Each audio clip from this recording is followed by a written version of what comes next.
আওয়ামী লীগের দোসর বানানোর চেষ্টার পরিণতি হবে ভয়াবহ বলছে বিএনপি, উল্টাপাল্টা বক্তব্য না দেওয়ার আহ্বান।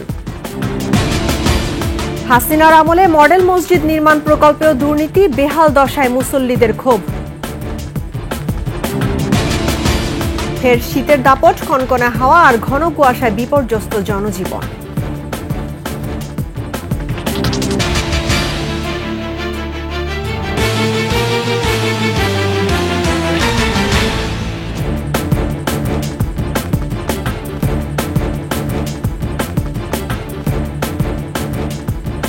শুনছিলেন সংবাদ শিরোনাম। আমন্ত্রণ ২১ দেশের সংবাদে, আপনাদের সঙ্গে আছি রাহনুমা রাহি। দর্শক, ২১ টেলিভিশনের সংবাদ একই সাথে সরাসরি দেখতে পাবেন আমাদের ফেসবুক পেজ www.facebook.com/2124 অনলাইনে। এছাড়া সাবস্ক্রাইব করতে পারেন www.youtube.com/@21etv চ্যানেলে। উপদেষ্টাদের মধ্য থেকে কিংস পার্টি করার চেষ্টা চলছে বলে অভিযোগ করেছেন বিএনপির সিনিয়র যুগ্ম মহাসচিব রুহুল কবির রিজভী। আর দলের স্থায়ী কমিটির সদস্য মির্জা আব্বাস হুঁশিয়ারি দিয়ে বলেছেন, বিএনপিকে যারা আওয়ামী লীগের দোসর বানানোর চেষ্টা করছে তাদের পরিণতি হবে ভয়াবহ। বিএনপি চেয়ারপারসন খালেদা জিয়ার ছোট ছেলে আরাফাত রহমান কোকোর ১০ম মৃত্যুবার্ষিকীর আলাদা অনুষ্ঠানে এসব কথা বলেন তিনি। মাহিলা ইসলামের রিপোর্ট। শহীদ রাষ্ট্রপতি জিয়াউর রহমান এবং সাবেক প্রধানমন্ত্রী খালেদা জিয়ার ছোট ছেলে আরাফাত রহমান কোকোর ১০ম মৃত্যুবার্ষিকীতে রাজধানীর বনানীর কবরস্থানে দলীয় নেতাকর্মীদের নিয়ে শ্রদ্ধা জানান বিএনপির সিনিয়র যুগ্ম মহাসচিব রুহুল কবির রিজভী। শ্রদ্ধা নিবেদন শেষে রিজভী বলেন, গণতন্ত্র ও ভোটের অধিকার নিয়ে বিএনপির দীর্ঘ ১৭ বছরের সংগ্রাম নিয়ে নতুন করে চক্রান্ত চলছে। আমরা তো এও শুনছি যে সরকারের ভেতর থেকে কেউ কেউ রাজনৈতিক দল গঠন করার চেষ্টা করছে। তাহলে তো সরকারের নিরপেক্ষতা নিয়ে জনগণ প্রশ্ন করতেই পারে। তাহলে তো অন্যান্য রাজনৈতিক দল যারা গণতন্ত্রের জন্য আন্দোলন করেছে তারা মনে করবে অন্তর্বর্তীকালীন সরকার কোনো ধরনের একটা মাস্টার প্ল্যানের মধ্যে অন্তর্ভুক্ত রয়েছে। নয়াপল্টনে বিএনপির কেন্দ্রীয় কার্যালয়ে কোকোর মৃত্যুবার্ষিকী উপলক্ষে দোয়া মাহফিলে অংশ নেন দলের স্থায়ী কমিটির সদস্য মির্জা আব্বাস। অভিযোগ করে বলেন, একটি মহল বিএনপিকে ভিন্ন শিবিরে ঠেলে দেওয়ার চেষ্টা করছে। ইদানিং দেখলাম বহু লোক বহু কথা বলছে, কি বলছে, বিএনপি নাকি অনলিবেন আনার পায়তারা করছে। ২০০৭ সালে ১/১১ যে ভয়াবহ পরিণতি, এটা বিএনপির চেয়ে কেউ বেশি ভোগ করে না। যারা নতুন দল করবে তাদের স্বাগত জানায় বিএনপি, কিন্তু উল্টাপাল্টা কথা বলে দেশে বিভাজন তৈরি না করার অনুরোধ জানায় মির্জা আব্বাস। অনেকে বলেন নতুন একটা দল হচ্ছে আর বিএনপি এটাকে জেলাস করছে। এই কথা যারা বলেন তারা জাতির শত্রু। দল হবে, নতুন দল হবে কিংবা হবে না, যারা করবে তাদের উপর নির্ভর করে। দল ঘোষণা হওয়ার পরে বিএনপির ভূমিকা কি থাকে সেটা দেখবেন। এদিকে ঢাকা রিপোর্টার্স ইউনিটিতে আরেক দোয়া মাহফিলে অংশ নিয়ে বিএনপির ভাইস চেয়ারম্যান শামসুজ্জামান দুদু আওয়ামী লীগের সাথে বিএনপিকে তুলনা না করার আহ্বান জানান। বিভ্রান্তি সৃষ্টি জাতিকে ঐক্যবদ্ধতা করতে দ্বিধান্বিত করবে, এটা ঠিক হবে না। মাহিলা ইসলাম, ২১ টেলিভিশন, ঢাকা। জাতীয় ঐক্য বিনষ্ট হয় এমন কোনো কাজ না করার আহ্বান জানিয়েছেন জামায়াতে ইসলামী বাংলাদেশের আমির ডক্টর শফিকুর রহমান। কুড়িগ্রাম সরকারি কলেজ মাঠে জেলা জামায়াত কর্মী সভায় তিনি বলেন, জাতীয় ঐক্য বিনষ্ট হলে ফ্যাসিস্টরা ফিরে আসার সুযোগ পাবে। সব হত্যার বিচারের দাবি জানিয়ে তিনি বলেন, ফ্যাসিস্টদের আশ্রয় বাংলার মাটিতে হবে না। মানবিক বাংলাদেশ প্রতিষ্ঠা না হওয়া পর্যন্ত জামায়াতে ইসলাম যুদ্ধ চালিয়ে যাবে বলেও জানান তিনি।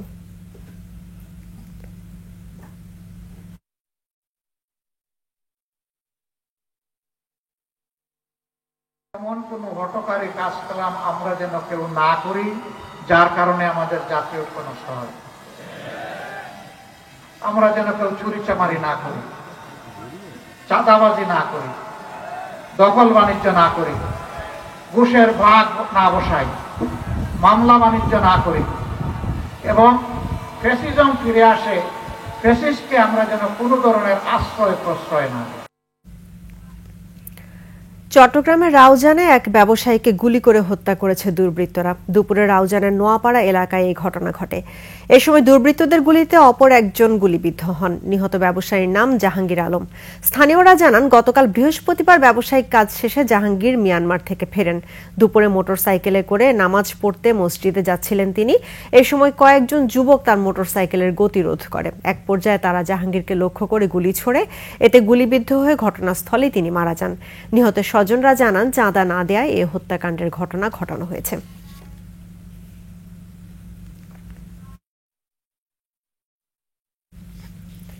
সড়ক দুর্ঘটনায় গাজীপুর, নাটোর, রাজশাহী ও রাজবাড়ীতে 6 জন নিহত হয়েছে। গাজীপুরের আমবাগ খোলাপাড়া এলাকায় ট্রেনের সঙ্গে সংঘর্ষে মোটরসাইকেলের 2 আরোহী রিপন ও চঞ্চল নিহত হন। বৃহস্পতিবার রাতে রেল ক্রসিং পার হওয়ার সময় দুর্ঘটনাটি ঘটে। এদিকে নাটোরের গুরুদাসপুরে হাটিকুমরুল মহাসড়কে পৃথক দুর্ঘটনায় 2 জন নিহত হয়েছে। এর মধ্যে সকালে নয়াবাজার এলাকায় 2 ট্রাকের সংঘর্ষে শাহিন আলম নিহত হয়। এছাড়া ঘন কুয়াশায় ঢাকা মাওয়া এক্সপ্রেসওয়ের ধলেশ্বরী টোল প্লাজা এলাকায় 2টি পৃথক দুর্ঘটনায় 6 জন আহত হয়েছে। রাজশাহী বিশ্ববিদ্যালয়ে মোটরসাইকেল দুর্ঘটনায় নিহত হয় কলেজ ছাত্র। খাগড়াছড়ি চট্টগ্রাম সড়কের মানিকছড়িতে পিকনিক বাস ও ট্রাকের সংঘর্ষে আহত হয় 15 যাত্রী। এদিকে রাজবাড়ীর পাংশায় নিহত হয়েছে মোটরসাইকেল চালক। বান্দরবানের নাইক্ষ্যংছড়ি উপজেলার মিয়ানমার সীমান্তে স্থলমাইন বিস্ফোরণে 2 জন আহত হয়েছে। ভোরে উপজেলার আষাঢ়তলির ফুলতলি সীমান্তে 47-48 নম্বর ও 10:30টার সময় দোছড়ির ভালুখাইয়ার সীমান্তের 49 নম্বর পিলার এলাকায় এই দুর্ঘটনা ঘটে। স্থানীয়রা জানায়, বিস্ফোরণে আহত আলী হোসেন ও রাসেল আষাঢ়তলির সীমান্ত অতিক্রম করে মিয়ানমারে যাচ্ছিল। সেখানে আরাকান আর্মি ও মিয়ানমার সেনাবাহিনীর পুঁতে রাখা স্থলমাইন বিস্ফোরণে গুরুতর আহত হন। তাদের কক্সবাজার সদর হাসপাতালে ভর্তি করা হয়েছে।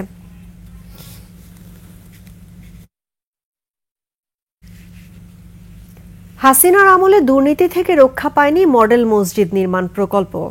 নিম্নমানের নির্মাণ সামগ্রী ও আসবাবপত্র সরবরাহ করায় প্রকল্প শেষ হওয়ার আগে বেহাল দশা মসজিদগুলোর। আল্লাহর ঘর নির্মাণেও বেপরোয়া অর্থ লুটপাট হওয়ায় চরম ক্ষুব্ধ মুসল্লিরা। ময়মনসিংহ বিভাগীয় প্রতিনিধি আতাউর রহমান জুয়েলের তথ্যচিত্রে ডেস্ক রিপোর্ট। গণপূর্তের তত্ত্বাবধানে 2020 সালে 13 কোটি 68 লাখ টাকা ব্যয়ে ময়মনসিংহের ঈশ্বরগঞ্জে এই মডেল মসজিদের নির্মাণ শুরু হয়। প্রকল্প বাস্তবায়নের কাজ পায় ঠিকাদারি প্রতিষ্ঠান messrs Monalisa and NH enterprise. কাজ পুরোপুরি শেষ না হলেও এরই মধ্যে ভবনের দেয়াল ও মেঝের মার্বেল পাথরে ফাটল ধরেছে।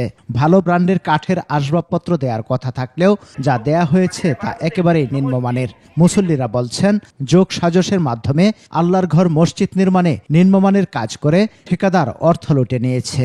সমস্ত কাজই করছে একেবারেই নিম্নমানের মালামাল দিয়া। মসজিদ অনুযায়ী এটার নিশ্চয় দুর্নীতি হয়তো হয়েছে এবং এটা হওয়া উচিত হয়নি একদমই। এই যে পুণ্যের জায়গাটাতে যেন কলুষিত করা না হয়, এই জায়গাটা যেন কদার্য মুক্ত থাকে।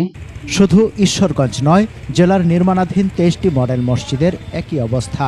মসজিদের নামেও হাসিনা সরকারের সহযোগীরা কামিয়েছেন বিপুল অর্থ। অনিয়ম করেছে, এই অনিয়মটা ঠিক হয় নাই। তাদের এই মসজিদগুলি নির্মাণের পরপরই ফাটল দেখা গেছে, ভেঙে পড়েছে। অভিযোগ অস্বীকার করেছেন ঠিকাদারি প্রতিষ্ঠানের প্রতিনিধি। কাজ নিম্নমানের হয়নি বলে দাবি তার। এখানে কোথায় নিম্নমানের কাজ হয়েছে? এখানে প্রত্যেকটা জিনিসে মডেল মসজিদের প্রকৃত। ইসলামিক ফাউন্ডেশনের বিভাগীয় কর্মকর্তা জানান, নিম্নমানের কাজের বিষয়টি কর্তৃপক্ষকে জানানো হয়েছে। গণপূর্ত বলছে, অভিযোগের সত্যতা পেলে ব্যবস্থা নেওয়া হবে। এই বিষয়টা আমি আমার ঊর্ধ্বতন কর্তৃপক্ষকে অবহিত করি। আসবাবপত্রের ব্যাপারেও আমার কাছে অভিযোগ এসেছে মৌখিকভাবে। আমি সরেজমিনে গিয়ে দেখলাম, আমাদের অধিকাংশ আসবাবপত্রই মানসম্মত না। যদি সত্যতা পাওয়া যায় তাহলে আমরা এটার বিরুদ্ধে ব্যবস্থা নিব। দ্রুত তদন্ত করে পতিত হাসিনা সরকারের দোসর ঠিকাদার সহ দোষীদের বিচার দেখতে চায় ময়মনসিংহবাসী। সমর ইসলাম, ডেস্ক রিপোর্ট, 21 টেলিভিশন। মাঘের মাঝামাঝিতে উঠানামা করছে তাপমাত্রার পারদ, তবে কমছে না কনকনে ঠান্ডা আর ঘন কুয়াশার দাপট। শীত না কমায় দুর্ভোগ কমছে না খেটে খাওয়ার হতদরিদ্রদের। আজ দেশের সর্বনিম্ন তাপমাত্রা সিরাজগঞ্জের বাঘাবাড়িতে 9.6 ডিগ্রি সেলসিয়াস।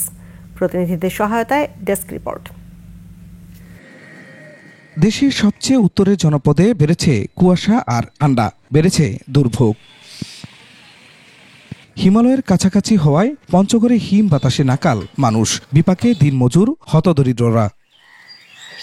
ঠাকুরগাঁওয়ে তাপমাত্রার পারদ কিছুটা বাড়লেও কুয়াশা আর হিমের হাওয়া বাড়িয়ে দিয়েছে শীতের তীব্রতা। খুব শীত করতেছে, আমাদের খুব কষ্ট হইতাছে। আমরা এই ধরনের শীত, এই ধরনের বৃষ্টিমুখর শীত এর আগে কখনো দেখিনি। ঘন কুয়াশা ও হাড় কাঁপানো শীতের দাপট চুয়াডাঙ্গাতেও। কনকনে শীতে সবচেয়ে বেশি বিপাকে কর্মজীবী মানুষ। এত ঠান্ডা, এত কষ্ট নিয়ে আমাদের চলাচল করা লাগে। ঝিনাইদহেও শীত ও কুয়াশার কারণে জনজীবন বিপর্যস্ত হয়ে পড়েছে। গত কয়েকদিন ধরে শীতের তীব্রতা বেশি অনুভূত হচ্ছে। শীতের পাশাপাশি ঘন কুয়াশা ঝরছে লক্ষ্মীপুরে। গত কয়েকদিন ধরে শীতের তীব্রতা কম থাকলেও বেড়েছে কনকনে হাওয়া। সন্ধ্যা নামার সাথে সাথে কুয়াশায় ঢাকা পড়ছে রাজধানীর পাশের জেলা সাভার, সাথে হিম বাতাস গায়ে কাঁপন ধরাচ্ছে। এত শীত হাতে সহ্য করা যায় না, আমি যে গাড়ি চালাই শীতে এত কুয়াশার মধ্যে কষ্ট বেশি। এদিকে ঘন কুয়াশার কারণে পাটুরিয়া দৌলতদিয়া নৌ রুটে প্রায় 9 ঘন্টা বন্ধ থাকার পর ফেরি চলাচল স্বাভাবিক হয়েছে। খুশিদ আলম, ডেস্ক রিপোর্ট, 21 টেলিভিশন। তারুণ্য উৎসবের অংশ হিসেবে পঞ্চগড়ে চলছে 3 দিনের পিঠা মেলা। ভিন্ন স্বাদের শতাধিক রকমের পিঠা মেলায় প্রদর্শন ও স্বল্প দামে বিক্রি হচ্ছে। আর মেহেরপুরে হয়ে গেল পিঠা উৎসব, যার মধ্য দিয়ে গ্রাম বাংলার ঐতিহ্য পিঠাপুলির সাথে পরিচিত হন শিক্ষার্থী সহ নতুন প্রজন্ম। পঞ্চগড় ও মেহেরপুর প্রতিনিধির তথ্য ছবিতে ডেস্ক রিপোর্ট।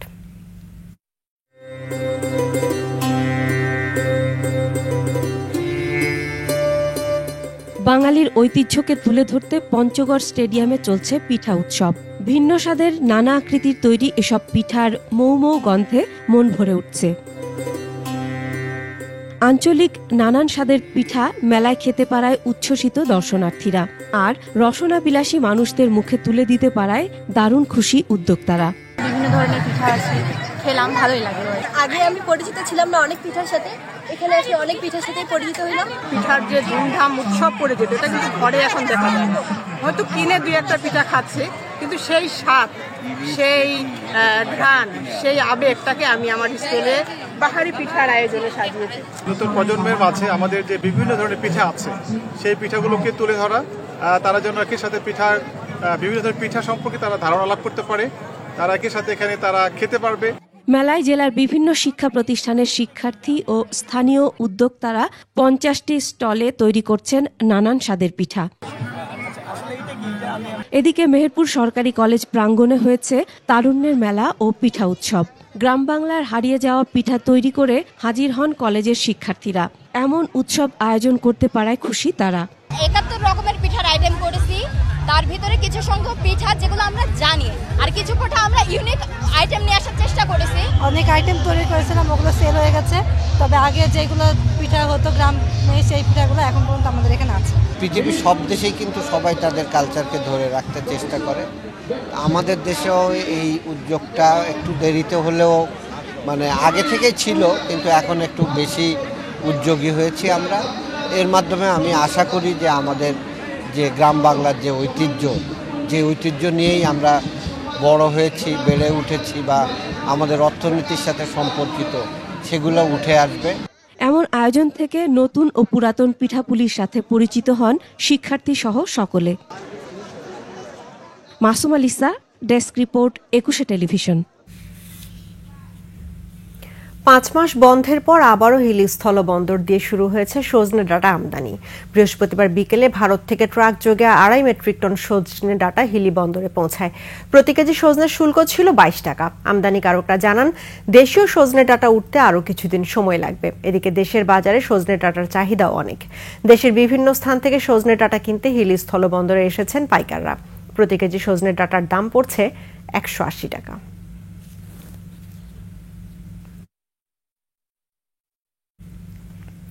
কক্সবাজারের মহেশখালী উপজেলা থেকে 6 সন্ত্রাসীকে আটক করেছে coast guard.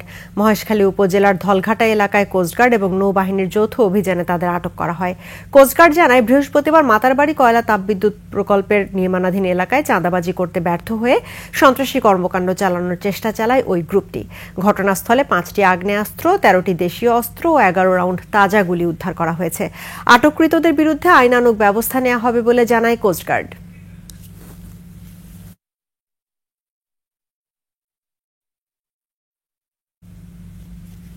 Real estate and housing association of Bangladesh রিহ্যাবের আয়োজনে গাজীপুরে বনভোজন ও পিঠা উৎসব হয়েছে।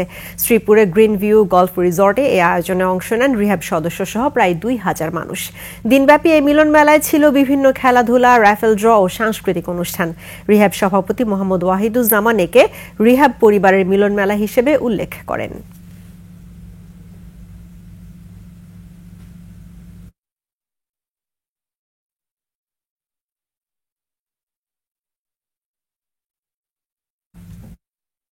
আজকের যে বনভোজন, এটা আমাদের এক প্রয়াসটাই হচ্ছে সকলকে একত্রিত করে আমরা যাতে একত্রে আনন্দটাকে ভাগ করে নিতে পারি। রিহ্যাব ফ্যামিলিদের মধ্যে একটি মিলন এর একটা সুযোগ হয়, তার মাধ্যমে একটা রিহ্যাব ফ্যামিলি আরেকটা রিহ্যাব ফ্যামিলির সাথে পরিচিত হতে পারে। ব্রাহ্মণবাড়িয়ায় নিত্য প্রয়োজনীয় পণ্যের উপর আরোপিত ভ্যাট প্রত্যাহার ও দ্রব্যমূল্যের ঊর্ধ্বগতির প্রতিবাদে মানববন্ধন করেছে শিক্ষার্থীরা। সকালে প্রেস ক্লাবের সামনে এই মানববন্ধন অনুষ্ঠিত হয়। মানববন্ধনে ব্রাহ্মণবাড়িয়া সরকারি কলেজের শিক্ষার্থী অংশ নেন। এ সময় বক্তারা দ্রুত শিক্ষার্থীদের মাঝে নতুন বই দেওয়ার দাবি জানান। পরে বিক্ষোভ মিছিল করে শিক্ষার্থীরা। মিছিলটি শহরের বিভিন্ন সড়ক প্রদক্ষিণ করে ইন্ডাস্ট্রিয়াল স্কুলের সামনে এসে শেষ হয়।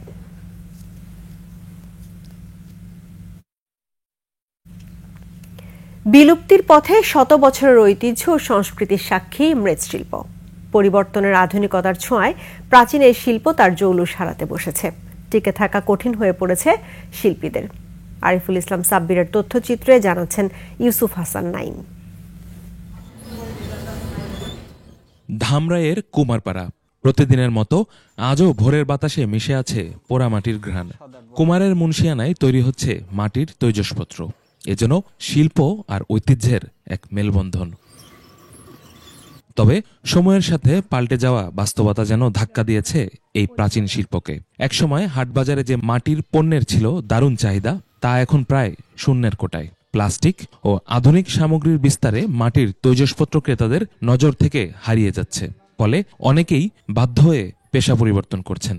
প্লাস্টিক বাইর হওয়ার পর থেকে এই মাটির মালটা একটু কম চলে, ঠিক আছে।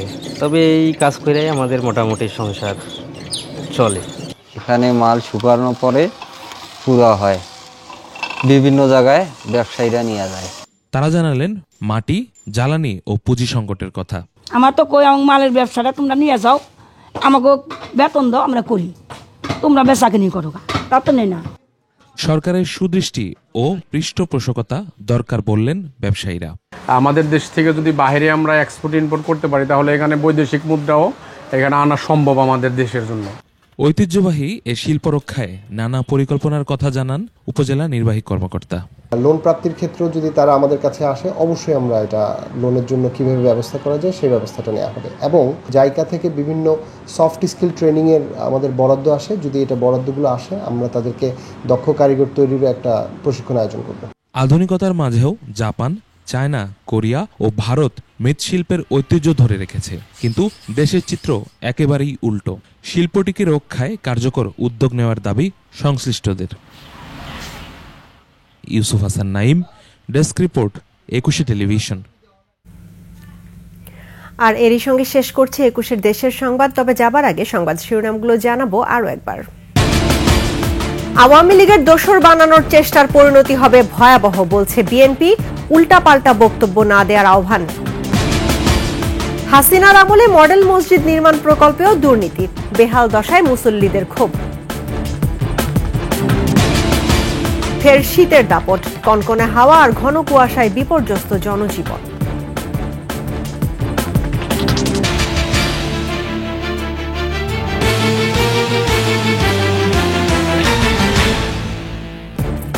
দর্শক, ২১-এর সর্বশেষ খবর জানতে ডায়াল করুন 2021 নম্বরে, আর ভিজিট করুন 21-tv.com এই ওয়েবসাইটে। ফেসবুকে ভিজিট করতে পারেন www.facebook.com/2124 অনলাইনে।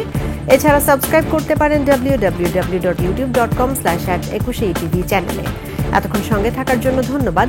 আমাদের পরবর্তী সংবাদ আয়োজন সন্ধ্যা ৭টায় দেখার আমন্ত্রণ রইল। ২১-এর সঙ্গেই থাকুন।